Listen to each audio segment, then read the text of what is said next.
नमस्कार, मैं हूं पंकज झा। आप मेरे साथ देख रहे हैं अनकट। वैसे तो बंगाल में सियासी घमासान मचा है, वो हम सब जानते हैं, रोज पढ़ भी रहे हैं, देख भी रहे हैं। लेकिन आज बात कर रहे हैं हम यूपी की।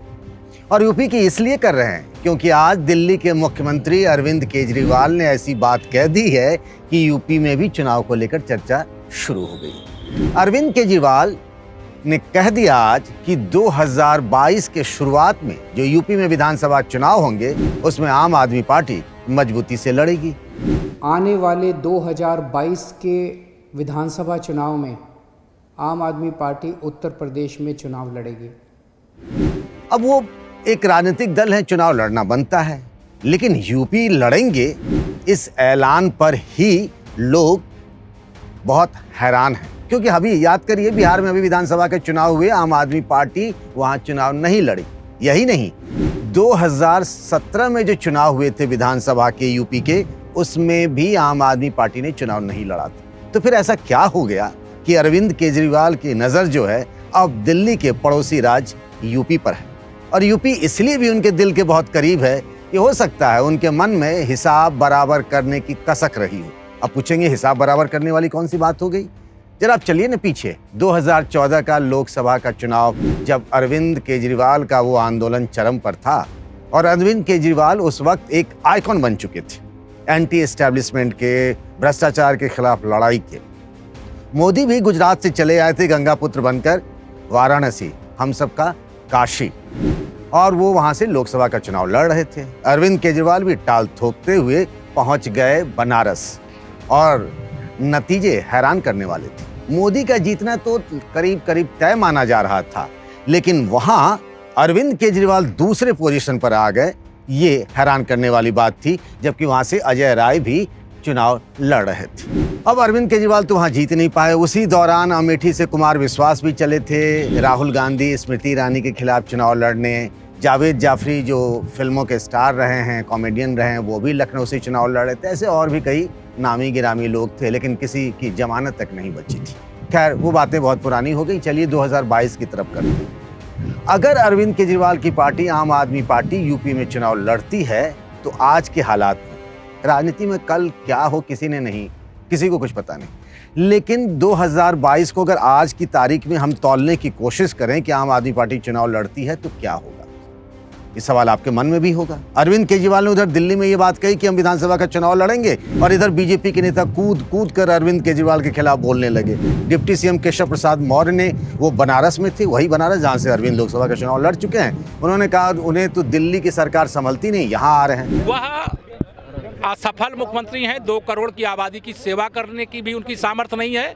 वो उत्तर प्रदेश के सपने मुंगेरी लाल की तरह न देखें। सिद्धार्थनाथ सिंह ने भी कह दिया कि दिल्ली उनसे संभलती नहीं, 2 करोड़ की दिल्ली है और वो उनसे संभल नहीं पा रही, यहाँ क्या आएंगे। लेकिन दिल्ली के विधानसभा चुनाव में पार्टी ने बहुत शानदार प्रदर्शन किया। अभी जो विधानसभा के चुनाव हुए थे, फिर से सरकार बन गई। अब यूपी में देखिए, 300 से भी अधिक सीटों से बीजेपी की प्रचंड बहुमत की सरकार है। बीजेपी क्यों जीती? या फिर समाजवादी पार्टी या फिर बीएसपी, ये 3 बड़ी पार्टियां हैं। कांग्रेस की हालत बहुत खराब है। इसके अलावा कुछ छोटी मोटी पार्टियां भी हैं, जैसे अपना दल हो गया, ओम प्रकाश राजभर की पार्टी होगी। लेकिन कुल मिलाकर देखें तो यूपी में वही पार्टी कामयाब हो सकती है जिसका अपना एक सामाजिक आधार हो। आज की तारीख में समाजवादी पार्टी के पास मुस्लिम और यादव का सामाजिक आधार है, एक बेस वोट बैंक है। बीएसपी के पास दलितों का बेस वोट बैंक है। भारतीय जनता पार्टी आज इतनी ऊंचाई पर है यूपी में क्योंकि उसका सोशल बेस जो है वो बहुत बड़ा हो गया है। उसके पास अगड़ी जातियां भी हैं, उसके पास गैर यादव अति पिछड़ी जातियां भी हैं और दलितों का गैर जाटव सेक्शन भी है। लेकिन आम आदमी पार्टी के पास क्या है? कुछ भी नहीं। अब ऐसे हालात में जहां इतनी बड़ी बड़ी पार्टियां हैं जिनके पास अपना एक सामाजिक आधार है, आम आदमी पार्टी का क्या होगा?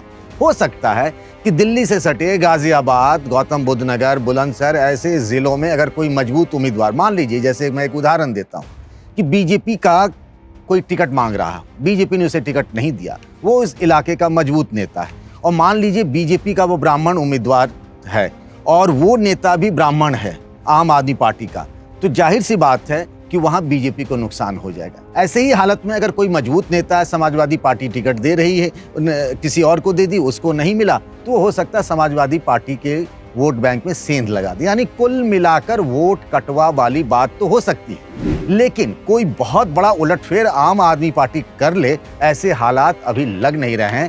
केजरीवाल का बयान जरूर आया है, लेकिन ग्राउंड पर केजरीवाल के बयान को लेने वाला और उनकी ताकत लेने वाला कुछ ऐसा खास लग नहीं रहा। हालांकि आम आदमी पार्टी तैयारी कर रही है। संजय सिंह को प्रभारी बनाया गया है, 75 जिलों में कमेटी बन गई है, 403 विधानसभाओं पर कमेटी बन गई है, ब्लॉक लेवल तक कमेटी बनी है, बूथ लेवल पर काम नहीं हुआ है।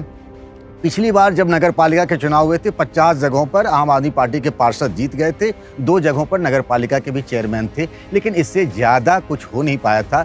तो 2022 के विधानसभा चुनाव में जहां बहुत कांटे की टक्कर हो सकती है या नहीं भी हो सकती, इतना डिवीजन रहेगा कि आम आदमी पार्टी को वोट देना और चुनाव जिता लेना, दोनों में जमीन आसमान का फर्क है।